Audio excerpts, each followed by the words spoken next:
Shalom, shalom, béni avec toutes les bénédictions. Je m'appelle Iris Kanobana, je viens au nom de Christ Life Ministries et aujourd'hui je vous parle un peu je vais faire un petit résumé sur le live que j'ai fait sur TikTok la semaine passée. C'était sur la promesse et les serments de Dieu qui sont immuables, genre qui ne changent pas. Amen.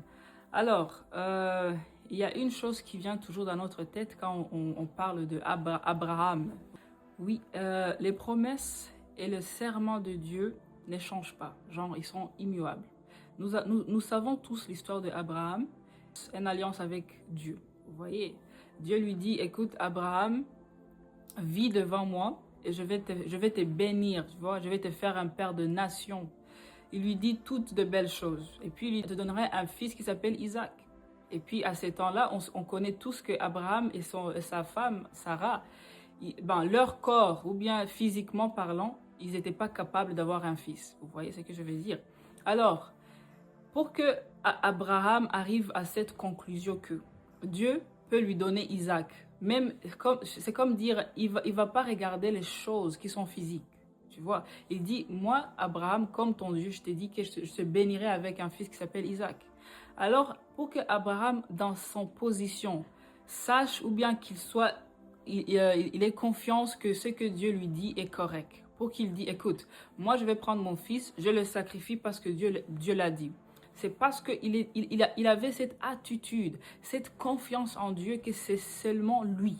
Tu vois, c'est lui sa vie. C'est Dieu son créateur.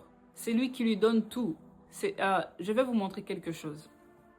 Quand on lit la Bible, il faut vraiment qu'on y va dans la Bible en cherchant Jésus-Christ. Parce que toutes les histoires de Abraham, de Noah, ça parlait de Jésus-Christ. Amen. Alors, ça veut dire que Abraham, il a dû apprendre de Dieu, à le mettre avant tout le reste.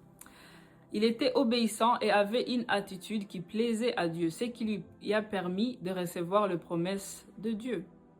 Alors, vous savez, je vais vous amener quelque part dans la Bible, dans le Genèse chapitre 12, verset 1. Le Seigneur dit à Abraham, quitte ton pays, ta famille et la maison de ton père, puis va dans le pays que je vais te montrer. Tu vois, là, je vais vous montrer quelque chose. Là, Dieu, il dit à Abraham, le Seigneur lui dit, écoute, je veux que tu quittes ton pays, ta famille et la maison de ton père. C'est comme lui dire, je veux que tu laisses toutes les choses. Je ne veux pas que tu regardes les choses de cette terre, que tu dis que c'est là où ton provision vient de là. Non, il dit, écoute, c'est moi ton Dieu, c'est moi qui va produire tout ce que tu veux, c'est moi qui te bénira et personne d'autre. Alors, on voit que Abraham a obéi.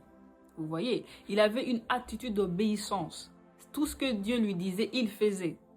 Est-ce que nous, moi et toi, c'est pas ce que Dieu nous dit de faire? Vous voyez? Alors, ça a commencé par les petites choses.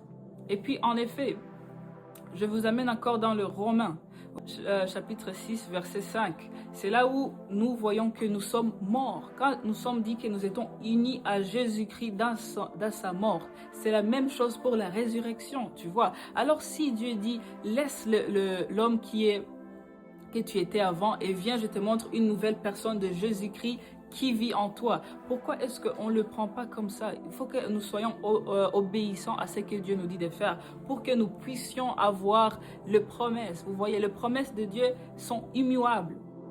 Le serment de Dieu, il est immuable. Mais c'est nous qui devons travailler sur nous-mêmes pour pouvoir recevoir les promesses. Alors, dans Genèse chapitre 17, versets 1 à 2, je vais le lire. Quand Abraham a 99 ans, le Seigneur se montre à lui et il dit à Abraham, je suis le Dieu Tout-Puissant, vis sous mon regard et fais toujours ce qui me plaît. Je vais établir une alliance entre toi et moi, je te donnerai un grand nombre d'enfants et de petits-enfants. Vous voyez, Dieu lui dit, écoute, à une condition, il faut que tu vis sous mon regard et que tu fais toujours ce qui me plaît. Tu vois, est-ce que Dieu... On ne voit pas que dans la Bible, pour nous les chrétiens, Dieu nous dit de faire quelque chose. Il nous dit d'abord, écoute, viens voir ce que j'ai dit. Lis la Bible, lis, oh mon Dieu, il dit, écoute ce que j'ai dit et comme ça, tu vas prospérer dans toutes les choses que tu fais. Alors, c'est la même chose comme nous. Si Abraham a pu être obéissant à ce que Dieu lui disait, pourquoi nous, on ne peut pas faire ça? Il faut que nous copions celles qu'ils ont avec la patience et la foi, ont eu les promesses. C'est la même chose avec nous, ça s'applique avec nous aussi. Et mes chers frères et sœurs, Moi, je suis sûre que notre Dieu, il ne peut pas changer. Genre, il est toujours correct. Tout ce qu'il dit, c'est la vérité. Mais par contre, nous, c'est le temps que nous changeons. C'est le temps que nous agissons en obéissance à toutes les promesses. Si Dieu dit fais quelque chose, fais-le. Il ne faut pas que tu écoutes ce que les gens disent. C'est lui qui t'a créé. C'est lui qui sait ce qu'il veut pour toi. Il veut te donner un avenir avec de l'espérance. Alors, mes chers frères et sœurs, Dieu nous aime et il veut que nous soyons obéissants. Shalom.